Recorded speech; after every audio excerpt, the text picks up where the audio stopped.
Hello, everyone. This is Sri Banerjee. I am a core faculty from the PhD Public Health Sciences program at Walden University. And today I will be talking about transforming anxiety-ridden learning into deep, meaningful learning, a multidisciplinary approach. So in this following presentation, I will be going over how anxiety is an integral part of the learning process, and in how best to transform some of this anxiety that students may be going through and allow them to succeed, whether it is in their coursework or perhaps in their dissertation phase of their PhD or doctoral studies. So, just to give you a little bit of background, one of the elements that students encounter during their studies is um, a lot of new concepts, and this can be a barrage of concepts that they are coming across, which really challenges not only their um, framework of thinking, but also their identity and who they are. This is something students face in many classes. But additionally, I would like to argue that students are pursuing higher education as adult learners due to the fact that they are at a crossroads during their life. I would like to refer to Erik Erikson's stages of development, and I wanted to draw upon the adolescent stage, where there is a conflict between ego, identity, and role confusion. Naturally, when an adolescent is um, transitioning from childhood to adulthood, they're facing a lot of different perspectives, and in doing so, a lot of who they are comes into question. And this is why you see behaviors which are not necessarily typical in other life stages.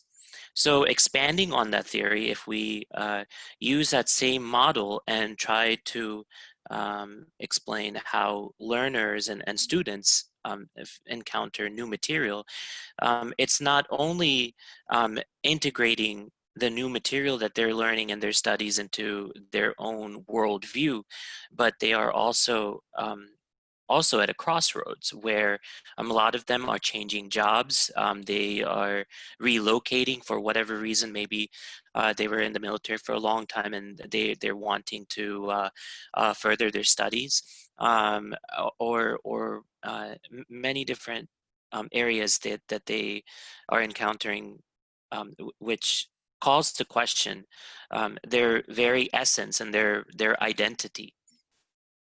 So how do we use how do we address that anxiety that students face, not only from learning new concepts, but as an identity transformation? How do we alleviate some of that anxiety?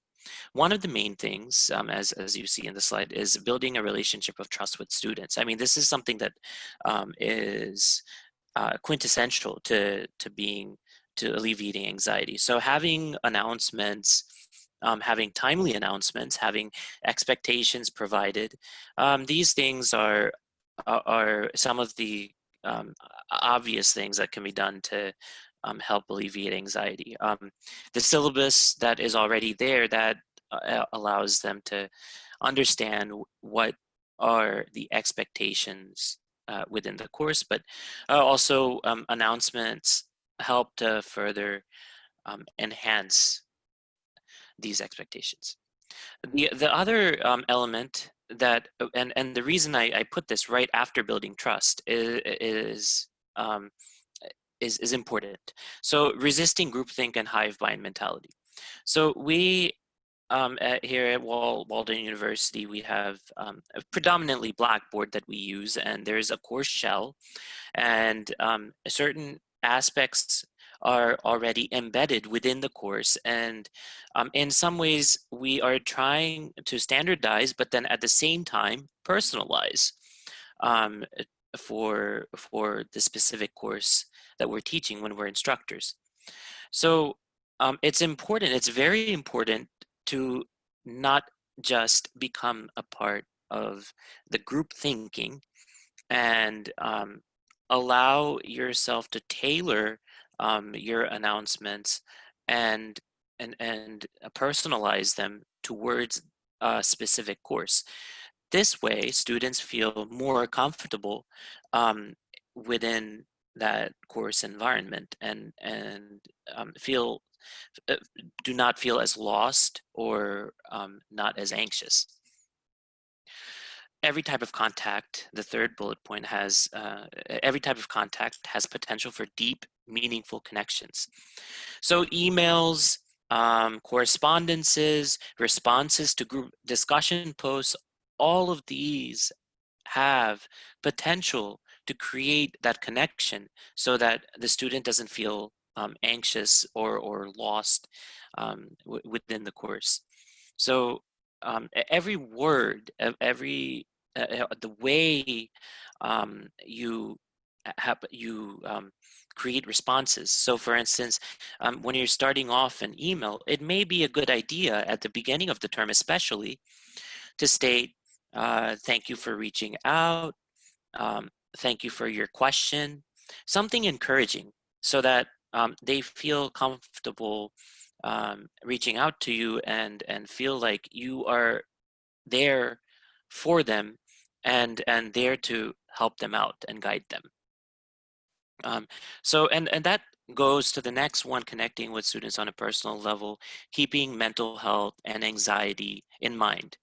So if you're responding to these emails and if you are responding to discussion posts um, with the intent and thought that these individuals might be going through some anxiety, and you can tell from certain emails that they sometimes they'll come right out and tell you, you know, um, professor, or I am having a lot of anxiety. I teach a lot of statistics courses, so I'm having a lot of math anxiety, and I don't know if I'll be able to complete this course effectively. I've had issues in the past with this, and so this is where I have an approach where I start off um, by validating what they're feeling to be real, to be something that is experienced by other people as well, and then try to um, let them know that this is a methodical, this is a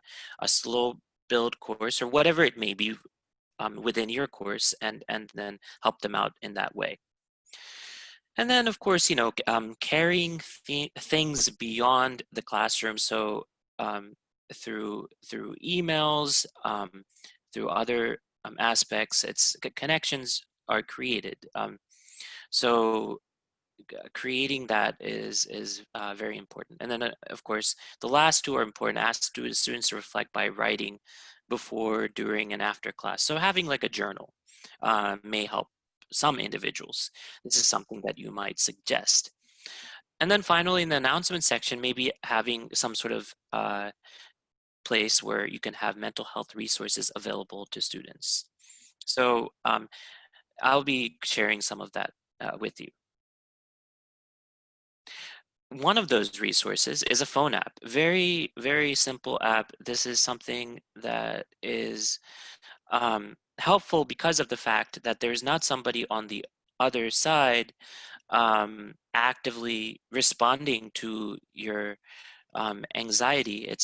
But it uses a very critical theory called cognitive behavior therapy, which is borrowed from psychology, and it uses this a perspective to to provide automated responses to how you are feeling. So the first question is, and there's a smiley face. You probably can see it from the screen, but how are you today? So there's a smiley face. There's maybe a little bit of a worry face, depending on how you're feeling. And then you can kind of share what type of um, what types of things that you want to work on, and there's automated responses that are provided. Um, the advantage of this is that there is a comfort in the anonymity that the individual is able to feel. So the anonymity acts as a buffer, so that the student or the learner is able to comfortably share what they're feeling without another person judging them in any way. So they may be more willing to share information on this app. So I encourage you to look into this and download it. There's some others that are out there like Calm, which some other individuals also use. So you might want to look into that as well. So what Walden is doing, we're actually have already rolled out to the clinical mental health counseling students um, through the student assistance program, sort of initial pilot of how students can reach out to individuals that are trained professionals, to talk about certain things that are causing anxiety, or certain life changes that may be contributing to this feeling of anxiety. And so they have this available for the whole university at this point. And I've actually contacted them to refer students. Of course, afterwards, the student has to actually take the initiative to get in touch with them as well. But you can also recommend, if students, if or you yourself also can go um, to ask for advice on how to help certain students better acclimate or adjust. So after that, after you've now that you've heard some of these presentation strategies and strategies to alleviate anxiety, I wanted to leave you with some of these reflection questions, which are important to think of. So, how do you think you can make a more enhanced anxiety-free learning environment for your students?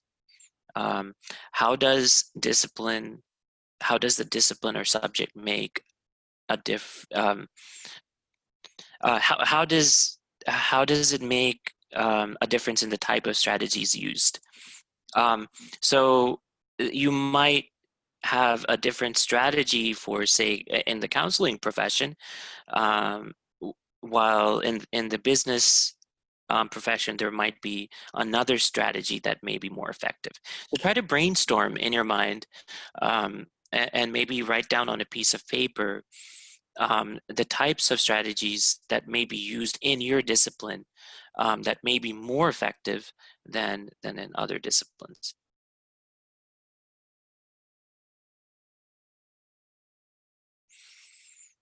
So once you're done with that, I encourage you to go and explore some of these resources that are available online, and see how this can aid um, your your your ability to alleviate anxiety within your classroom environment.